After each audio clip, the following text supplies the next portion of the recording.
Hello అందరికీ. మీకో విషయం చెప్పనా? అసలు మీకీ విషయం తెలుసా? ఈజీగా అరిగేది ఇడ్లీ, ఈజీగా చేయడం అయిపోయేది ఉప్మా.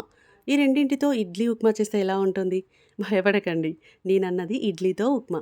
పొద్దున మిగిలిన ఇడ్లీలతో ఈవినింగ్ స్నాక్స్‌లా తినేసే ఇడ్లీతో ఉప్మా. ప్రాసెస్ చూద్దాం రండి. ఇడ్లీలను ఇలా చేత్తో పొడి పొడిగా చేసుకొని, ఒక ప్యాన్‌లో ఆయిల్ పోసి, శనగపప్పు, మినపప్పు, జీలకర్ర, ఆవాలు, ఎండుమిర్చి, పసుపు, కరివేపాకు వేసి, పొడిగా చేసుకున్న ఇడ్లీ మిక్చర్‌ని వేసి, కొంచెం సాల్ట్ వేసుకొని కలపాలి.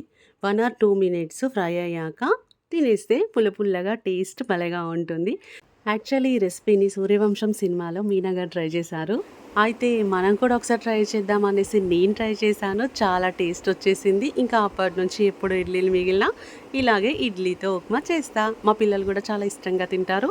మీరు కూడా ఒకసారి మీ ఇంట్లో ఇడ్లీలు మిగిలాయి కదా ఏం తింటాంలే అనుకోకుండా ట్రై చేసి టేస్ట్ చేయండి.